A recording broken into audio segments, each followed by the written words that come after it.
It's Indigenous Peoples Day, or as MAGA calls it, Genocide Appreciation Day, because apparently nothing says heritage like celebrating a guy who got lost, thought he was in India, and immediately started enslaving people and cutting off hands for gold. Last week, the Orange Man put out a statement calling Columbus the original American hero, which is wild since he never even found America. But sure, give the guy a parade for committing atrocities in the wrong hemisphere. If that's a hero, then home invasion must be patriotism. Meanwhile, more than 4,000 Indigenous women and girls are missing in the U.S. right now. And instead of finding them, the FBI has reassigned thousands of agents to help ICE fight immigration. Apparently, tracking down the gardener is more urgent than finding killers. They pulled investigators off cases involving trafficking, sexual assault, and missing and murdered Indigenous women, because brown women don't matter to Stephen Miller, despite the fact that their ancestors were here long before the first white man ever discovered anything.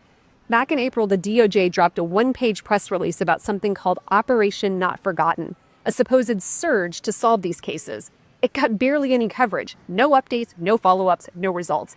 The operation was supposed to last 6 months, which means if it even happened, it's already over, and the not forgotten part aged about as well as milk. Then this summer, the DOJ quietly deleted its entire MMIW report from its website. Years of data and accountability gone. Apparently, if you delete the spreadsheet, the problem disappears. Same thing they're doing with climate change.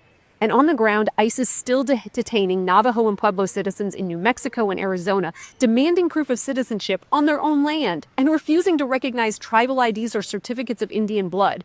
So while MAGA yells about real Americans, they're locking up the original ones. And Trump's administration is still trying to rename Little Bighorn after Custer, the man whose heroic stand led to the slaughter of hundreds of Lakota and Cheyenne women, men, and children.